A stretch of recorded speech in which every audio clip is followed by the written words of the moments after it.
झूठ बोलना बंद कर दीजिए। क्या बिगड़ जाएगा आपका? सच्ची बोलने में क्या बिगड़ जाएगा? सच्ची बोलना शुरू करोगे, हिम्मत नहीं रह जाएगी पाप करने की। ये जो पाप करने की तुम्हारी हिम्मत पड़ रही, झूठ बोलने के कारण पड़ रही। नहीं, असत्य संपादक पुंजा, सबसे बड़ा पाप झूठ बोलना। उससे क्या होता है? हर चीज हम छुपाना चाहते हैं। किससे? उस सर्वज्ञ परमात्मा से, गुरुदेव से। नहीं, झूठ नहीं। नाम इसीलिए नहीं चल पा रहा। थोड़ी दिन नाम चलाएंगे, छूट जाएगा, क्योंकि आप झूठ बोलते हैं, पापाचरण करते हैं।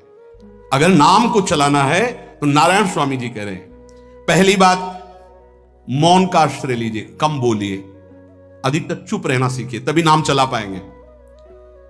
जो कार्य कर रहे हैं आप उस पर ध्यान दें, उस कार्य को एकाग्रता पूर्वक करें, वाणी को मौन रखें, उस वाणी से धीरे धीरे नाम उच्चारण करें। कम से कम 24 घंटे में 4 घंटे मौन का तो सबको अभ्यास कर लेना चाहिए।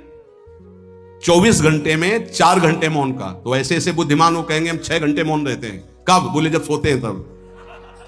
आप 4 घंटे करो, हम 6 घंटे मौन रहते हैं। 24 घंटे में हम 6 घंटे मौन रहते हैं। बहुत बुद्धिमान है। बोले आप 4 घंटे कहते, हम 6 घंटे मौन रहते हैं। तो कब आप मौन रहते हैं? बोले जब सोते हैं तो 6 घंटे सोते हैं, मौन ही रहते हैं उस समय। मौन जागृत की कह रहा हूं, 4 घंटे का। नारायण स्वामी के बहुत बड़े महापुरुष हुए, तुम 4 घंटे मौन का अभ्यास करो। ऐसा निकालो 2 घंटे, 2 घंटे करके 24 घंटे में 4 घंटे मौन। उस समय हम किसी से बात नहीं करेंगे, नाम जप करेंगे। कार्य करो, कार्य करने के लिए मना नहीं कर रहे हैं। कम बोलो। आजकल लोग अपनी जीवनी शक्ति को बोलने के द्वारा बहुत नष्ट कर रहे हैं। व्यर्थ की बातें करते रहते हैं। 4 आदमी चल रहे हो, आप पीछे चलिएगा, सुनते, बेमतलब की बातें। नाम जब नहीं होगा वो डिलीट नहीं होंगी, वैसे ही बनी रहेंगी। अगले जन्म के लिए तैयार हो रहा है। इसलिए नाम यदि सिद्ध करना है, नाम का फल लेना है, नाम का आनंद लेना है, तो वृथा भाषण बंद करो, बेकार की बात बंद करो। जितना कम बोलने से काम चल जाए उतना। सामने वाले को बोलने दीजिए, आप बीच में नाम चल रहा है, जी नाम चल रहा है। जब कोई आवश्यक बात हुई, पवित्र शब्द बोल दिया, नहीं चुपचाप सुनो। उसको लग रहा है कि आप संभाषण कर, मान लो रिश्तेदार है, नातेदार है, मित्र, अब आप व्यवहार में हैं, आप सीधे ये तो नहीं कह सकते हमसे बात मत करो। नहीं, हाँ बात कीजिए, लेकिन आप कम बोलिए, उसको बोलने दीजिए, आप नाम जप कीजिए। जरूरत भर बात कीजिए। बात में भगवान की चर्चा हो तो कोई बात नहीं, अगर प्रपंच की चर्चा है तो बचने की कोशिश कीजिए। अपने संबंधियों, अपने दोस्तों, अपने व्यवहारियों से व्यवहार, दोस्ती, संबंध शिथिल कीजिए, तभी नाम में प्रीति होगी। अगर ये कि अब हमारे दोस्त आ गए हैं तो फिर वो दोस्त छूट जाएगा नाम, अब बातें शुरू हो गई प्रपंच की। धन्य है ऐसी बुद्धि जो प्रियजनों से भी संभाषण केवल भगवत वाक्यों का, अन्यथा नहीं। इसीलिए इस मार्ग को वर्ण करना बहुत कठिन है। एक ऐसा तुम्हारा निवास स्थान होना चाहिए अलग, जिसमें अपने रिश्तेदार, नातेदार, व्यवहारियों का प्रवेश ना हो। आपकी शैया अलग होनी चाहिए। अगर नाम जापक नाम सिद्ध करना चाहता है, नाम का फल लेना चाहता है, नाम निरंतर चलाना चाहता है, तो जिस आसन पर आप बैठते हैं उसी में प्रपंची, विषयी, संसारिक वृत्ति वाले बैठेंगे तो भजन की वृत्ति नहीं बन पाएगी। एक ऐसा, वैसे होते हैं घरों में बैठने वालों का अलग, लेकिन साधन कक्ष अलग होना चाहिए अपना। किसी का यदि प्रवेश ना हो तो आप देखेंगे कि आपके साधन के परमाणु आपको वहां बैठते ही तत्काल विक्षेप रहित करके भजन में लगा देंगे। अगर घर में ऐसा कुछ ना हो तो एक आसन अपना अकेला रखिए, जिस पर आप शयन करें वो आसन केवल आपका ही होना चाहिए। अगर वो सार्वजनिक बैठने के लिए ही है, ऐसी व्यवस्था नहीं, तो आसन समेट कर अपना अलग रख दीजिए और दूसरे आसनों पर बैठा लिए। फिर वो आसन हटाकर जब आप शयन करें तो आपका आसन होना चाहिए। इसका बहुत बड़ा प्रभाव पड़ेगा। कोई भी ऐसा दृश्य या पुस्तक ना पढ़ें जो वासनात्मक हो और प्रभु के नाम से आपको विमुख कर दे। अखबार आदि, समाचार आदि, ये हमारे चिंतन को नष्ट करते हैं। अगर नाम जब करना है, निरंतर नाम स्मृति बैठालनी है, एक घटना कई मिनट तक विक्षेप देती है। ऐसा हुआ, कैसे लोग हैं। अब उसमें तो समाचार ही हो रहे हैं, सैकड़ों बातें हो रही, पेपर है तो सैकड़ों बातें लिखी हैं, क्या क्या, अब वो सब दिमाग में भर गई।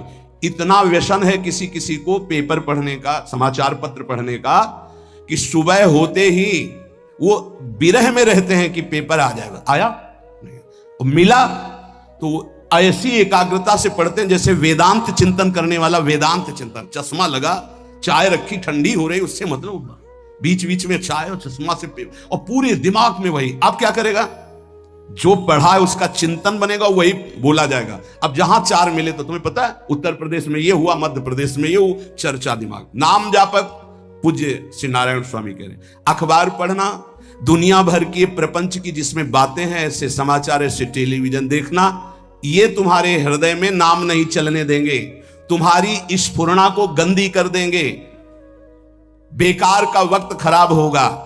इसलिए अगर आपको पढ़ना ही है तो धार्मिक ग्रंथों को पढ़िए, अपने इष्ट संबंधी ग्रंथों को पढ़िए नाम जपने के लिए। किसी को कभी वचन न दें। पांचवा, बहुत बहुत पॉइंट की बात करें, यदि आपने किसी को वचन दे दिया और पूरा नहीं किया तो भजन का फल वहां जाएगा, ध्यान रखना। यही हमसे सब त्रुटियां होती रहती है अपने लोगों से। जाओ आज से बाद वचन दे दिया, हम ऐसा नहीं करेंगे, नहीं करेंगे चाहे मर जाएं। और अपने लोग ऐसे फिसड्डी हैं कि शाम के वचन देते हैं और सुबह फिसल जाते हैं, 2-4 दिन बोलते बोलते चला, फिर फिसल जाते हैं। बोले कसम से आज से ऐसा नहीं करें। तो आप इसको खिलवाड़ न समझें, आपके सुकृत नष्ट हो रहे हैं, वासना आपके सुकृतों को नष्ट कर रही। दूसरा, जैसे आपने किसी से कहा कि मैं शाम के 5 बजे आ जाऊंगा, तो 5 बजने में 5 मिनट कम होने पर आपको पहुंच जाना चाहिए, 5 मिनट ओवर होने पर नहीं, उसके पहले ही आपको। यह संतों के जीवन में देखा गया है। समय का बहुत बड़ा जीवन में अस्तित्व है। अगर आप किसी को समय दें, फिर उसमें प्रमाद स्थिति नहीं होनी चाहिए। 5 मिनट पहले पहुंचिए। समय दिया है किसी को तो 5 मिनट पहले, उसको इंतजार ना करना पड़े। रात को सोते समय नाम जापक उपासक विचार करें, मेरा नाम किन किन कार्यों में छूटा, मेरे से कौन कौन सा पाप हुआ, मैंने कौन सी आज गलती की जो नहीं करना चाहिए, और उसे डायरी में नोट करें। नारायण स्वामी कह रहे हैं दूसरे दिन सावधानी पूर्वक वो गलतियां ना होने पावे जो हमने आज की। जब उपासक सत्य बोलना स्वीकार करता है तो उसके हृदय में डर जागृत हो जाता है। ध्यान रखना, डर ये माया के द्वारा प्रेरित है। अगर व्यापार में सत्य बोलेंगे तो पैसा अधिक नहीं आएगा, अगर हम सत्य बोल दिए तो डांट लगेगी, अगर हम सत्य बोल दिए तो सब लोग जान जाएंगे मैं ऐसा गंदा हूं। सच्ची मानिए, सत्य बोलने का नियम ले लीजिए, आप निष्पाप हो जाएंगे, आप महात्मा बन जाएंगे अंदर से, कोई भी पापाचरण आपके जीवन में नहीं रह जाएगा। भगवान का नाम सत्य है, उस नाम को चलाने के लिए झूठ बोलने वाला नाम को कैसे चला सकता है। सत्य बोलने से यदि तुम्हारा नुकसान हो रहा है तो तुम सह जाइएगा। नारायण स्वामी कह रहे हैं उससे बड़ा लाभ आपको श्री भगवान प्रदान करेंगे। आप सत्य बोलिए। आजकल भगवान पर विश्वास नहीं, इसलिए झूठ पर विश्वास है। कलयुग की ऐसी प्रेरणा है कि सब झूठ बोलने लगे हैं, कोई डरता ही नहीं झूठ बोलने में। पूरा का पूरा, जैसे नहीं कहते कुछ तो सत्य होगा, ऐसे ऐसे महानुभाव हैं कि 100% झूठ बोल जाते हैं, 100%। धन्य है मोबाइल जो झूठ बुलाने में बहुत प्रवीण है, बहुत प्रवीण है। अरे भाई हम नहीं मिल सकते, आज हमारा मन नहीं है, खत्म खेल हो गया, सत्य बात है, नहीं मिल सकते आपसे, मत उठाओ फोन। अगर तुम्हें झूठे ही बोलना है तो फोन क्यों उठाओ, नहीं बोलेंगे, नहीं उठाएंगे तो समझ जाएगा कि उनकी रुचि नहीं, ये झूठ क्यों बोलना, सत्य बोलो। झूठ से यदि आप बच गए तो आपके जिह्वा पे नाम निरंतर चलने लगेगा। ये झूठ ही नाम नहीं चलने दे रहा। असत्य आचरण, छुपाने की वृत्ति, असत्य भाषण, ये नाम में प्रीति नहीं। किसी को भी फुसलाने के लिए झूठ मत बोलिए। सत्य बोलने का अभ्यास कर लिए तो पापी जीव भी महात्मा बन जाए। सत्य आवश्यक है। एक बड़े कागज पर ऐसी जगह लिख के रख लो जहां तुम उठते बैठते देखते हो कि मुझे सत्य बोलने का नियम लेना है, झूठ नहीं बोलना है। सत्य साधन कर लो, फिर देखो नाम कैसे चलता है। तपस्या, बड़े बड़े पुण्य, बड़े बड़े तीर्थ स्नान उतना पवित्र नहीं करेंगे जितना सत्य बोलने से होगा। पर बहुत कठिन है इस समय सत्य बोलना। मतलब बात बात पे असत्य का ही वर्ताव हो रहा है, असत्य का अच्छा, ये कोई संसारी आदमी में नहीं, कुछ ऐसे होंगे जो सत्य की वार्ता करते नहीं। प्रायः क्या जाता है, झूठ बोलने में बोल दिया और सामने वाला राजी हो गया, हम निकल गए। लेकिन सत्य ना होने के कारण आप में सत्य आचरण, सत्य स्वरूप भगवान का नाम, भगवान को कहा गया सत्य नारायण, वो नाम नहीं चलेगा। भजन करने का पहला साधन है सत्य बोलना, जबान से सत्य बोला जाए। और भजन की संख्या प्रारंभ में जरूर लेनी चाहिए। यदि 10 माला का नियम लिया, 20 माला का नियम लिया, तो उसे निर्वाह करो। जैसे यहां शरणागति मंत्र मिलता है तो 11 माला प्रारंभ में दी जाती है कि आपको करना ही है, ज्यादा हो जाए वो ठीक, 11 से कम नहीं। वो कभी जीवन में नहीं, अपने जीवन में गुरु आज्ञा 11 माला तो करनी है, हर समय करना है। पर ये मन थोड़े दिन तो नियम में चलेगा, इसके बाद छोड़ देगा। दीक्षा तब लेनी चाहिए जब गुरु आज्ञा पे चलने की हिम्मत हो, नहीं तो ऐसे ही नाम जपो करो। और जब नियम मिल गया 11 माला तो चाहे प्राण निकल जाए, हमको 11 माला पूरे करने हैं, प्राण निकलने तक गुरु आज्ञा का पालन करना है। यदि आप नाम जप अधिक मात्रा में नहीं करेंगे तो जो आपको नाम मिला है उसका फल आपको अनुभव में नहीं आएगा। क्यों? क्योंकि नाम का हिस्सेदारी होती है, भजन की हिस्सेदारी होती है। जैसे किसी ने प्रणाम किया, वो भजन लिया। गृहस्थी को इसीलिए मना किया कि रास्ते में परिक्रमा मार्ग में हलवा पूड़ी ये सब बट रहा है, हाथ मत फैलाओ। वो दान कर रहा है, सुकृत कर रहा है, और कोई दूसरे ले विरक्त आदि। आप अपने भूख मिटाने के लिए 4 रुपया के चना लेके भले पालो, लेकिन दूसरे के द्वारा दिया हुआ हलवा मत पाओ। यहां धाम आए हो, भगवत कमाई करने आए हो, यहां नाम जप करो, कष्ट सहकर परिक्रमा दो। हो सके 4 रुपए की वस्तु लेकर के आप पशु पक्षियों को पवा दो, किसी एक का पेट भर, तुम मत पाओ दूसरे का। तुम चाहो तो उपवास कर सकते हो, या प्राण पोषण के लिए रूखा सूखा थोड़ा खा लो। ये दूसरे के आराम से धाम में हम आए 2-4 दिन खूब खाए पिए नहीं, भागीदारी हो जाएगी तुम्हारे पुण्यों की। वहां ऐसे फ्री नहीं है कुछ। भजन का भागीदार राजा भी होता है, जिसके राज्य में रह रहे हैं। जो अन्न देता है वो भजन का, जो वस्त्र देता है वो भजन। इसीलिए गृहस्थ को कहीं कुछ भी स्वीकार नहीं करना चाहिए, ये बहुत ध्यान रखे। अगर आप कहीं तीर्थ साधु आश्रम कहीं जाते हैं, कोशिश कीजिए कि किसी से सेवा ना ले, और अगर सेवा ले तो उसके अनुसार फिर अर्थ दे दे। अगर आपने वहां भोजन पाया, पान पाया, तो उसके अनुसार सोच ले कि अगर हम इतना खरीदते तो कितने का मिलता, वो दे दिया तो आपका भजन बच गया। कभी आपको कोई प्रणाम नमस्कार करे, तत्काल बराबर प्रणाम करो। किसी को अपना भजन का हिस्सेदारी नहीं, सबका मंगल हो। ये भजन जितना बढ़ेगा तो आपको भगवदाकार कर देगा। दिन रात 24 घंटे में 21,600 श्वास चलती है। 21,600 श्वास में 6 घंटा तो सोने के चले जाते, उस समय तो चेतना नहीं रहती। अब हमको अगर 21,600 नाम हमको जपने को मिल जाए तो हमारी हर श्वास सार्थक हो जाए। जो हम 5-6 घंटा सोते हैं उसमें जिनका अभ्यास है तो बात अलग है, नहीं तो वो व्यर्थ जाती है। तो हमें एक श्वास में कई नाम जपने का अभ्यास करना चाहिए, जिससे 200 माला फेरने पर ये 21,600 श्वासों की गणना पूरी होती है। अगर हम 200 माला का नियम ले तो इतना हो सकता है। तो हमें लगता है अगर हर समय माला नहीं ले सकते तो श्वास वाली माला बहुत अच्छी रहती है। श्वास में 4 बार खींचो, 4 बार नाम लेते हुए छोड़ो। दूसरा साधन, एक छोटी माला ले लें, जो आजकल तो काउंटर चला है। काउंटर में ज्यादा सुविधा संसार के क्रियाओं में रहने वालों को होती कि क्या अपनी जेब में डाल लिया। तीसरा साधन वो बहुत कठिन है, मन की वृत्ति से नाम जप करना।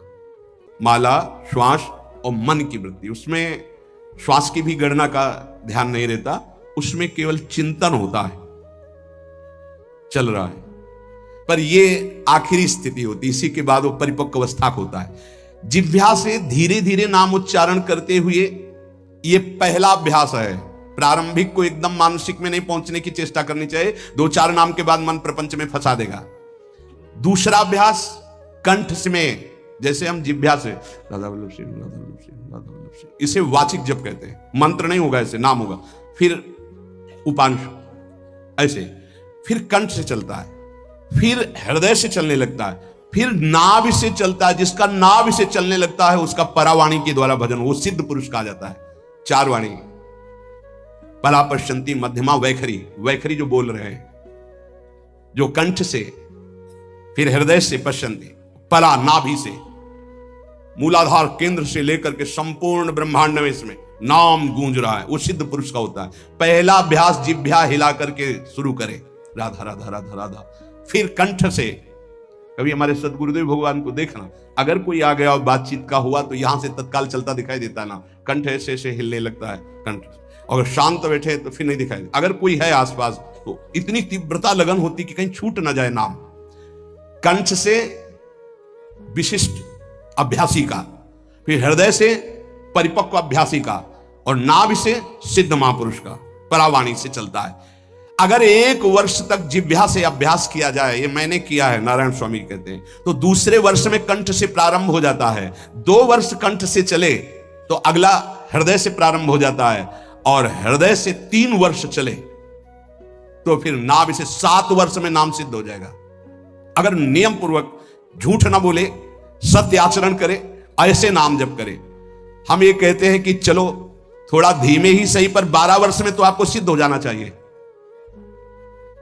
12 वर्ष, यहां बोले 30 वर्ष के 50 वर्ष हो गए साधन करते हो, जो कहते हो कोई परिवर्तन नहीं, इसका मतलब अंदर से नाम नहीं चलाया जा रहा, नाम में रुचि नहीं।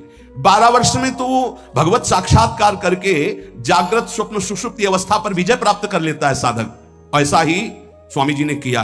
नारायण नारायण नारायण नारायण नारायण, ऐसी सिद्धावस्था हो गई थी। एक टाट की लंगोटी, एक रस्सी कमर में, बस। बड़े ही उच्च कोट, और बहुत बड़े अरब खरबपति घर के बालक थे। सारी सिद्धियां उसके पैरों में लौटने लगती हैं, जिसका नाभि से भजन प्रारंभ हो जाता है, परावाणी से। अजपा जाप उसे ही कहते हैं जो नाभि से होता है। अजपा जाप करने वाले उपासक में जो अजपा जाप करने की चाह रखते हैं, पहला भोजन पर ध्यान दे। सात्विक भोजन, पवित्र भोजन। भाई नाम का स्वाद नहीं मिला तो कुछ लोग जो है बहुत प्रसन्न होते हैं जब संसारिक पदार्थ आता है।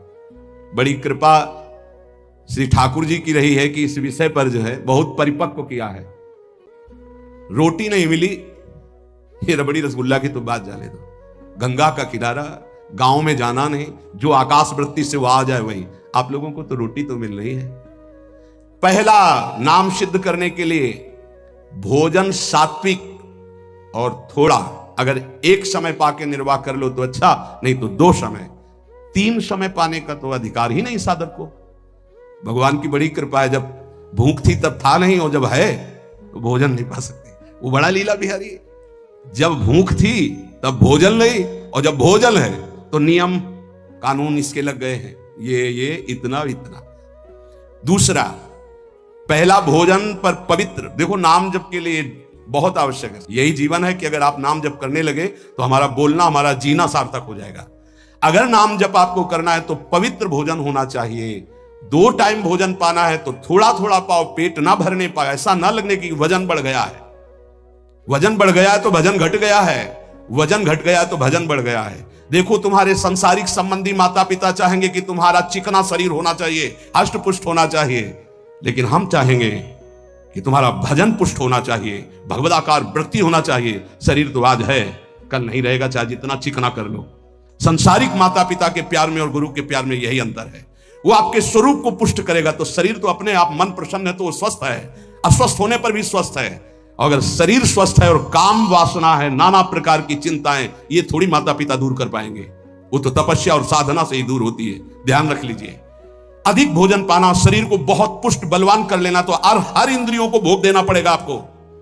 वो कोई तपस्वी होता है, जो तपस्वी होता है वो संयमी होता है, जो संयमी होता है उसके चर्बी नहीं होती, ध्यान रखना। युक्ताहार विहार से, प्राण पोषण के लिए केवल शरीर में अन्न जाए तब नाम में प्रीति होगी। खाते खाते अनेकों जन्म व्यतीत हो गए, वर्षों व्यतीत हो गए, अरे अब तो भजन कर लो, कहां तक खाओगे? ये नरक कुंड है, डाला विष्ठा बन गया। नींद, एक नियम बना लो कि इतना ही सोना है। पता नहीं सोने में कौन सा सुख, नींद में केवल एक बात का सुख होता है, आपका संसार का चिंतन नहीं होता, तो आप जो शांत रहते हैं वो सुख होता है, लेकिन वो तमोगुणी सुख है। अगर आप जागृत में संसार का चिंतन न होने दें और भगवत चिंतन करें तो आप महापुरुष हो जाएंगे। सो के जीवन क्यों बर्बाद करते हैं? एक टाइम रखिए सोने का, बस। ये कोई तुम्हारा सुख नहीं है, ये तमोगुणी सुख है। निद्रा आलस्य प्रमादोत्तम तत्तामस मुदाहृतम। तो एक बात समझ लो, यद तज्ञे विस्मि परिणामे अमृतोपमम। जिसमें विष जैसा शुरुआत में लगता है उसका परिणाम अमृत होता है, और जिसकी शुरुआत अमृत जैसी लगती है उसका परिणाम विष होता है। प्रातःकालीन उठ करके सत्संग में आना विष जैसा लगता है, लेकिन उठ के आ रहे हो तो इसका फल अमृत होगा। ब्रह्म मुहूर्त में सो रहे हैं, जीवन बर्बाद कर रहे हैं, अरे ब्रह्म मुहूर्त में उठिए, स्नान कीजिए और सच्चिदानंद भगवान में चित्त को जोड़िए। ये विष जैसा लगता है, परिणाम अमृत जैसा होता है। तीसरा, 24 घंटे में 1 घंटे का तो एकांतवास करना सीख ही लो, चाहे गृहस्थ हो चाहे कोई भी हो। 1 घंटे हमसे कोई बात नहीं करेगा, अपने दरवाजा बंद, थोड़ा 1 घंटे कोई ऐसा समय निकालो जिसमें चित्त को केवल श्री कृष्ण से जोड़ो, प्रियाजू से जोड़ सको। चौथा, विरक्त साधक, तकिया, गद्दा, ये सब चीजें अगर लगा के सोगे तो नाम जप नहीं होगा। देखो, हितधाम में कुशासन हो, एक ईंट कुशासन के नीचे, सर्दी में ओढ़ने के जो हमारे कंबल थे वो आटे का बोरा बलराम जी ला के दे थे। जीवन को यदि आप कसौटी पे नहीं कसेंगे तो भजन नहीं होने वाला। अब तो शरीर रोग से ग्रसित है, आप चाहे जहां रखो चाहे जैसे रखो, प्रिया जो जाने। जब तक हमें भगवदाकार वृत्ति ना हो जाए तब तक विषयों को स्वीकार नहीं। ऐसे हैं साधक, बड़ा सुख मिलता है। एक ऐसे पड़ा हुआ है आसन, उनके कमरे में जाके देखिए, केवल आसन ही है। कितने ऐसे साधक राधा कीलकुंज में रहते जिनकी चटाई केवल है, न तकिया है न गद्दा है न कोई, उसी चटाई को ऐसे खड़ा कर दिया, बिछा लिया, बस उसी में पड़े, भोजन मिला पा लिया, ऐसे रह रहे हैं। कमरे में देखो जाके तो ऐसा लगेगा कि इसमें कोई रहता ही नहीं, कुछ है ही नहीं, केवल चटाई है। तकिया गद्दा विशेष विलासिता की वस्तुएं, तो नाम जप नहीं होने वाला, ध्यान रखना। जहां पड़े आराम से नींद आ जाएगी, सो जाएंगे, और जब तो नींद उतनी आएगी जितनी आवश्यकता है। भजन का खजाना तिजोरी में रखें, कभी किसी से बताएं नहीं कि आपका भजन कितने माला कितना होता है। पूज्य नारायण स्वामी जी कह रहे हैं, भजन को खजाने में रखने का मतलब है लूटने वाले डाकू माया भेजती है, काम क्रोध लोभ मोह मद मत्सर आदि, और प्रिय गृहस्थ भगत आदि। कैसे प्रिय गृहस्थ? स्वामी जी अब ये सब आप ही कहा है, बहुत बीमार है, आप देखना, ठीक है, दूसरे की दुख निवृत्ति करना संत का स्वभाव होता है, पर हम जिस मार्ग के पथिक है, हमारा कर्तव्य है, हमारे पास हमारे प्रभु के सिवा कोई नहीं, हमारा जो कुछ है वो प्रभु है। ए भैया, जैसा श्री जी चाहेंगे वही सब मंगल करेंगे, ये शब्द होना चाहिए, उससे उसका भी मंगल होगा, आपकी भक्ति पुष्ट होगी। कभी भी जो गृहस्थ में भजन करता है, किसी भी तरह का किसी से भी कोई प्रतिग्रह ना ले, नहीं ले लो, ये लो ही बढ़िया है, रख लो, नहीं महाराज हमारा ये मार्किन का गमछा ही काफी है हमारे लिए, नहीं नहीं नहीं, ये प्रसाद पाल, हाँ इतना किनका दे दीजिए, भगवत प्रसाद है, ये हमारे लिए पर्याप्त। गृहस्थी में अगर आप भजन करते हैं तो अपने भजन को बचाने के लिए किसी से भी दान पुण्य, किसी का भी बट रहा है वो स्वीकार ना करें, किसी से प्रणाम नमस्कार, किसी से अपनी सुविधा सेवा स्वीकार ना करें। और जो विरक्त है उसको ध्यान रखना चाहिए कि हमारा जीवन केवल जगत मंगल के लिए विश्वेश्वर भगवान को समर्पित जीवन है, ना हम किसी को शाप दे सकते हैं ना किसी को वरदान दे सकते हैं। सेवक स्वामी की इच्छा को देखता है, ऐसा ऐसा, हाँ प्रियाजू की जैसी इच्छा होगी वैसा नहीं, आप ऐसा नहीं, प्रियाजू का बस जबान से कभी ना किसी के प्रति शाप का, और ना हरिराम व्यास जी ने कहा है कि शाप और वरदान हमारे स्वामी की, तो हमें हर बार में यही बोलना है, जैसी प्रियाजू की इच्छा, जैसी श्यामाजू की इच्छा। नहीं आप कुछ कह दीजिए तो राधा राधा राधा, नहीं कैसे मंगल होगा, आशीर्वाद दीजिए राधा राधा राधा, बहुत संभाल के। महात्माओं को इस बात में सावधान रखना चाहिए कि ये माया ममता का रूप धारण करके तुम्हारी तिजोरी को खाली कर देगी। खजाना लूटने के लिए माया बहुत अनुभवी महापुरुष है, सेवक के रूप में आती है, खास सेवक बनकर। आज तक जहां दगा हुआ है तो खास से हुआ है। जब वृक्ष कटने लगे तो आपस में बात की, भाई ऐसा कौन आ गया जो हमें काट सकता है? बोले हमारा कोई मिल गया। तो कुल्हाड़ में जो बेट है ना, बोले मिल गया कोई हमारा। खास बन करके आती है माया, सेवक सेविका रूप लेके। बहुत अनुभव की बात महापुरुषों की, मान लीजिए विरक्त जनों के लिए खास बात है। सेवक सेविका रूप रख करके माया आएगी। इसके बाद अगर आपने स्वीकार किया, फिर तुम सेवक होगे, वो स्वामी हो।